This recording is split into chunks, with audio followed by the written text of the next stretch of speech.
प्रिय पूज्य साथियों, सनातन धर्मियों, मैं अपने जागो हिंदू ब्राह्मण एकता मंच से सुरेंद्र मिश्र MA समाजशास्त्र वरिष्ठ नागरिक गोरखपुर विश्वविद्यालय गोरखपुर वर्ष 1972-73 जागो हिंदू ब्राह्मण एकता मंच से बता रहा हूँ। आप कान खोल करके सुन लें। पितृपक्ष आ रहा है और आ गया है तो आप अपने ब्राह्मण देव को श्राद्ध कर्म में निश्चित जवा रहे हैं, पवा रहे हैं, भोजन खिलाएंगे।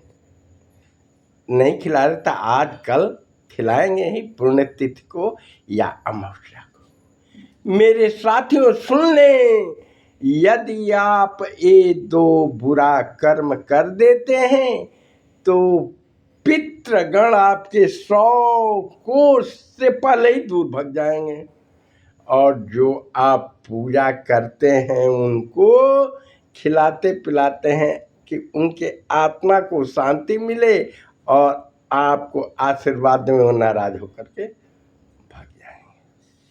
मेरे प्यारे साथियों, कान खोल करके सुन लें।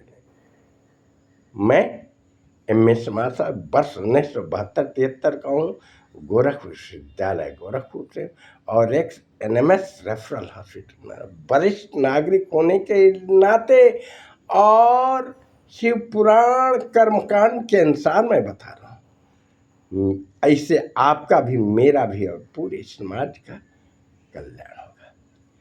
प्यारे साथियों, श्राद्ध कर्म में कम से कम ब्राह्मण को खिलाने के लिए जो सीताफल होता है, आपके यहाँ कुछ और कहा जाता होगा, भतुआ कहते हैं, या उसी का पेठा बनता है, उसका सब्जी कभी भी न परोसें, कभी न खिलाएं। आपकी पित्त खुशी होने के नाते 100 कोष भाग जाते हैं। दूसरी बात, जो आप खीर बनाते हैं वो भैंस के दूध का हरगिज नहीं होना चाहिए। जो खीर बनाते हैं गाय के दूध का, उसमें भी देसी गाय मिले तो बेटर देन। गाय क्यों जानते हैं? मृत यमराज आते हैं तो उनका सवारी क्या है? भैंसा है। भैंस पर चढ़ करके आते हैं और आपके पूर्वज के आत्मा को ले करके जाते हैं, जानते हैं। इसलिए वो कहते हैं कि मेरी माँ का दूध जिसने भी पिलाया पिया श्राद्ध कर्म में, उसका स्वर्गवास के बाद नरकवास हो जाएगा। श्राप देते हैं। यहाँ तक कि संभव हो तो भैंस का दूध ही नहीं, भैंस का दूध का मिठाई उठाई न खिलाएं। यदि आप खिलाते हैं, कोशिश करें तो कुछ नहीं तो हलवा बना खिलाएं। बाजार से लाया हुआ मिठाई न खिलाएं, क्योंकि भैंस का दूध का हो सकता है। यदि कोशिश तो करें, गाय का ही दूध पिएंगे। गाय और भैंस के दूध में अंतर होता है। गाय का दूध हल्का चिपचिपा होता है, सूख जाएगा। भैंस का दूध गाढ़ा होता है, उसमें अधिक खोआ मिलता है। गाय में यदि मानता हूँ बाजार से मिठाई नहीं तुम तो बहुत सी मेरी माँ बहुएं भवा घर में मिठाई बनाना जानती हैं, बना के खिलाओ।